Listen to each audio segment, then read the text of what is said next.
How's it going, Starlings? Welcome to my Stargirl Season 2, Chapter 11 recap, review, and breakdown. So this episode we spent a large majority, if not most of it, or all of it, in the Shadowlands. And that is because we had Cindy in there, obviously. At the end of last episode, we had Courtney arrive in the Shadowlands, and we know Dr. Mid-Nite has been there for a long time. But I'm going to be very, very candid here, and it's not that I expected this episode to be any different. I think this is something that I'm starting to feel with everything stacking on top of each other, like one thing after another thing. So as much as I enjoyed quite a few beats in this episode, especially some takeout moments we got of it, such as Dr. McNider, Charles McNider, Dr. Mid-Nite. He came out now. That's going to be really cool, especially, you know, since we can't forget Sylvester Pemberton is out there. And I'm just willing to bet for some reason that he is the real Sylvester. So, you know, 2 JSA members with Pat again in Season 3,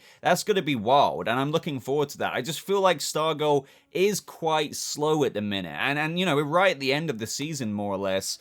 And this episode felt quite tropey in many ways. And what I mean by that is just, I feel like I've seen this 1,000 million times before in the ways that things got explored in this episode. It's not that I didn't enjoy it. I'm just finding it a bit slow. And as I said, tropey. But let's go through this. It feels like there's not too much to talk about at the same time. I think that's another thing as well. I feel like if I wasn't such a blabbermouth, this video would be over in 7 minutes if I were to recap what happened and break down. But you know, it picked up. It picked up with the aftermath of Pat losing Courtney. Obviously, he goes home and everyone's crying and freaking out because, you know, understandably, when that happened to Courtney, just like what happened with Cindy, everyone presumed that Cindy died, even though it was kind of very obvious to the audience that no, that's not death. She wasn't absorbed like Isaac Bowen. She was just taken somewhere else. Courtney wakes up in this somewhat purgatory space. I like how, you know, in the lore of this episode, or the lore of these Shadowlands, they kind of explained it as what we come to know as purgatory, if you believe in things like that. The lore of it also birthed Eclipso, and we'll get into some of those lines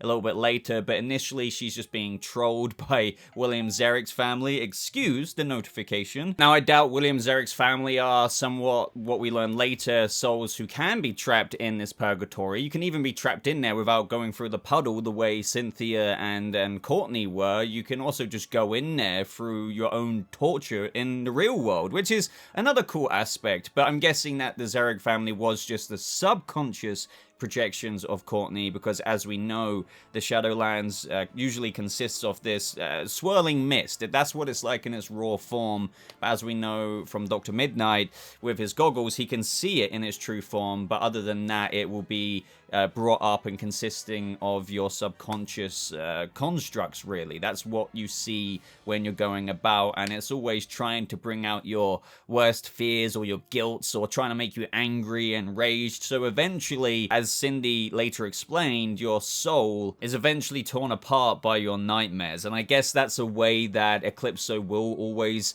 usually win by default, because even though he's out in the real world and stuff, I'm guessing that he can be sustained by this Shadowlands as well, and whoever's in there, if they do submit to their own nightmares, because ultimately he's birthed from this place. He is the avatar of this place in a way, so it makes sense that if you do submit to your nightmares and the trolling that, you know, we got during this episode, for example, Dragon King for Cindy, or Courtney with the Zarek family and the magic trick, or these various other trollings that happened to her, then yeah, I guess he would be sustained. So going along the Cindy route, they bump into each other. She initially doesn't think she's real, but then Courtney starts bleeding, and we learn that obviously confirms to Cindy that she is real, because turns out she's killed a bunch of other people there and they don't bleed, so she has killed Courtney a lot of times, and that was a lot of fun. And yeah, I found a bit of the dialogue here a bit cringy, if I'm being really honest. Like, this is what I mean by the tropey kind of, oh, got to find the light and things like that. It's just, for example, when Courtney said, you know, you're the one who brought Eclipso into this, and then Cindy was just like, I needed his darkness to put out your light.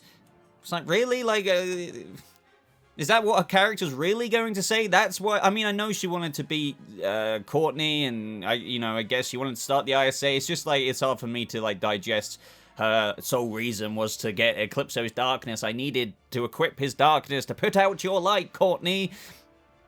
I don't know, maybe I'm looking too into that, but for me, it's just a bit By far, the most interesting aspect of this episode was Dr. Mid-Nite. When he pulled Courtney out of it, we got some explanations as well from the past, and how he got in there, and how time passes differently. So it doesn't, I'm guessing he's saying through when he says that it doesn't seem to him like he's been there for an extremely long time, which I guess is only good for him. I felt really bad for him that when his goggles are off, we got a tease for his little trollings that he's been going through, and we heard his daughter Rebecca saying, you know, Daddy, where were you? Where were you? Which is an absolute horrible torture, because obviously she's asking where were you when I frickin' died through mini Bruce Gordon. So yeah, I can't wait to really peek more into this character, just in the present day scenes, and the same goes for Sylvester Pemberton whenever the hell we get him, because season's almost over and we've had like 2 scenes of him driving. I don't know how it's taken him so long to get here, but anyway, I digress. Around about this time in the episode, we have Beth Chapel in the real world learn through Dr. McNider that Courtney is alive, and she relays that information back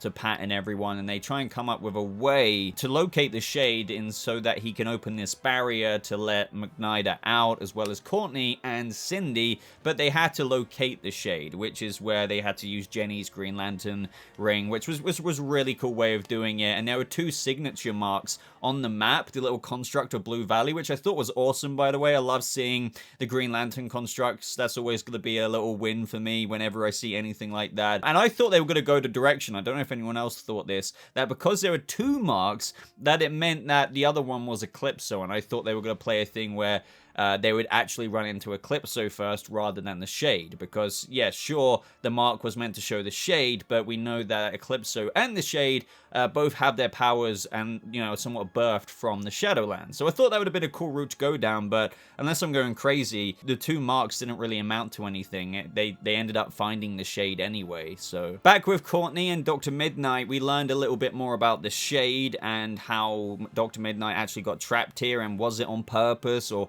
was he keeping him alive? And Dr. Mid-Nite says a few nights after Rebecca died, Myra went to her mother's, and so he heard a noise down in his kitchen, and it turned out to be the Shade there with a bottle of absinthe, because he was feeling very guilty that he already knew about Eclipso and didn't really do anything about it. So he felt like his actions through being somewhat complacent led to Rebecca's death. So he could obviously done something about it, and it bothered him. So he blamed himself, but Charles obviously dismissed that notion, as he said, and I guess said it wasn't really your fault. And they just kind of, you know, drank together, and they spoke about Rebecca, and he eventually left. He acknowledges that the Shade isn't like other ISA members, obviously so, and we already knew that anyway, and his views on the ISA. And he says that when he sent him to the Shadowlands, it wasn't a punishment, he was trying to save him, and he says that he reckons he considered them as friends. But the only thing is, I think about this, is that I really thought that was nice to learn about, but then you kind of hear and remember that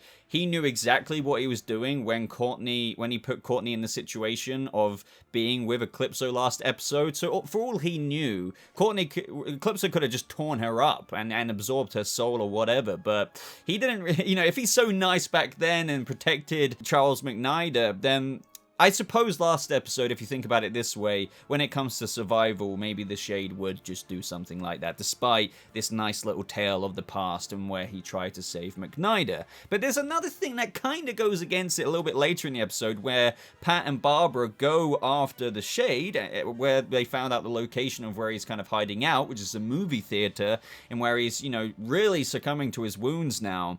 And he eventually says, oh god, if I would have known he was safe or alive, I would have, and then it got cut off. So it's like, did he really do it to save him? Because Pat says, well, yeah, you never bothered to look, but it's like they're going to and fro here. They were saying and acting like the Shade did that to try and save him, and maybe he did, but it's like, well, then logically, why wouldn't you have tried to have find him? Because Jonathan Cakes, the Shade, said, oh god, if I would have known he was alive, as I just mentioned. It just implies that, well, did you really intend to save him then? Because if you did, then surely logically afterwards you would have tried to have seen where he is and what he is, or where he is in the Shadowlands, but no. So I found that a bit like back and forth, like a bit of tug and war of what they were really trying to establish about the character there. Anyway though, we have Barbara really plead with him to open a portal to free Courtney, and obviously his powers are limited due to, and there's another kind of conflicting thing here, which unless I'm being stupid, it doesn't really add up to me, because the Shade says the healing power of the diamond was unfortunately halted when Eclipso destroyed it, so I've been forced to preserve what power I have left sitting here in the dark. But it's like, Eclipso didn't destroy the diamond, that was Courtney. But I guess maybe it could have meant that, like, he tempted Courtney into using the staff to destroy it in the first place. I don't know, but it's another thing that I picked up when watching this. But either way, Courtney was about to come through the portal, which is when I thought there was a really cool heroic moment here. It shows this heroic streak in Stargirl where she thought of Cindy, and she didn't want to leave her behind in the Shadowlands. So she goes back to find Cindy. She goes through a bit of trolling with Mini Bruce Gordon. This is what I mean by some of the very tropey stuff, like when Mini Bruce Gordon took her to Yolanda, and he's just like, she's sitting in her bedroom right now thinking about all the horrible things that happened to her because of you. And it's just like, yeah, as I said, there's nothing really wrong with this. I feel like I've just seen this 10,000 times before in the exact same format. One thing that made me very interested around this time before we move on to the very end is when he's also just trying to get her to say that she's angry or hateful about him. So I was trying to figure out if, like, is he trying to get her to admit this so she would be primed and ready for him to absorb her soul? And that's when she did answer, I hate you. So it's just like, well, crap. He smiles and he disappears, and Courtney is led to Cindy, as if like he let it happen. So I wonder if there's more to that moment, because why would, when Bruce Gordon got what he wanted, Eclipso basically, through her admitting that she hated him, Eclipso, and then he disappears and then gives her what she wants to get out. As I said, there's got to be a repercussion of Courtney admitting that, because maybe her soul could be ready, even though I don't think that'd be enough for her soul to be absorbed just because she admits that. But I suppose he does feed off rage as well. But bottom line, you can see what I'm getting at here. Maybe he disappeared because he now knows that Courtney is ready to maybe be absorbed like Isaac Bowen and, for example, Cindy's stepmom, because she's admitted her hate. That's just something to bear in mind. Either way though, they rush back through the portal, and I have to admit, I'm kind of, I don't know if the word's underwhelmed or disappointed, but I didn't want the Shade to die here. I wasn't really sad. I just thought, wait, what? No. I don't want Jonathan Cakes the Shade to get off this show. It was a nice moment for him to go out on, like, and I suppose his arc in some semblance is like, it has been nice. He hasn't been the nicest, greatest guy in his throughout his whole life, and we learn all of these intricacies to his character. So when he goes out, it is nice, I suppose, when he says, you know, can you just like tell people whatever that I died doing something good, and then he kind of dissipates into this Shadowlands mist shade energy, and then that energy doesn't float off or fly anywhere to kind of indicate that, oh, he may be still out there. That mist itself disappears as well, like into nothing. So that is probably meant to symbolize that he is dead. But yeah, for me, I don't know. I'm trying to kind of digest that his character is gone now and how I feel about it, and I don't know if it sits mega well with me. I kind of wanted him to be there to the very end, and yet again, look, I hate to say this, but in a very tropey way, of course, Cindy, who comes back through the portal, is just like, so, who wants to kill Eclipso? And it's just like, oh my god, team up. So, I know, and I know people may be thinking I'm way too negative on this, and I just feel like this season so far, and even up until this point, there's been parts that I've really enjoyed. Eclipso's badass and stuff, but I feel like it's fairly predictable. It's fairly safe. They're playing it fairly safe all the way throughout, and I feel like I know how it's going to go, more or less, now. I could be wrong about that, but yeah, I just don't feel like anything spectacular has been set up, even though I'm sure there's plenty of people who would love to see Cindy teamed up with Stargirl and stuff, and I am looking forward to it. I just feel like there's some kind of substance missing here. Either way though, I loved seeing Pat's face when he saw Mid-Nite return. That's amazing. As I said, season 3 is something I'm starting to be a little bit more interested now than season 2, because as we know, Sylvester Pemberton, he's a series regular. So we have the original Starman being a series regular next season. We've got Dr. Mid-Nite back. Who knows how much he will play a role next season, but like it seems that we could have the new JSA stepping up and being mentored by the original JSA. And I'm not trying to joke or anything, but some of them really do need to be mentored. For example, Beth Chapel needs to be... They all need to have a bit more training. Do you know what I mean? I like the characters. I just think they need to be guided a bit, and maybe that's where they're going. But that's more or less the episode, guys. If it wasn't for my blabberous BobaTalks ways, then this video wouldn't have gone on this long. Overall, this episode was alright. Like, do you know what I mean? It wasn't that great to me. It wasn't inherently bad. I just feel like Stargirl is playing this season quite safe in a few areas, and the great... and I'm not saying there's not good moments, but the great moments are few and far between, and I'm just feeling it a bit now. I'm sure the finale and maybe the penultimate episode next week will be pretty cool and explosive, since there's only 2 episodes left, I believe. So I'm sure they're going to be great. It's just this is where I'm feeling and where I'm at right now. So I'd love to know your thoughts down in the comments below. Leave a like on this video if you did enjoy it. I do read every single comment, and I really do appreciate every single like that is left behind by any of you. It really does help these videos out. Make sure you subscribe as well, and check out all of my DC Fandome coverage. I uploaded a Black Adam and Shazam 2 Fury of the Gods breakdown yesterday, and I've done the Batman and all good stuff like that, such as the Flash movie. But that's everything, guys, so thank you so much for watching. I hope you all have a lovely rest of your day, and I'll see you fellow starlings in the penultimate episode next week. Goodbye.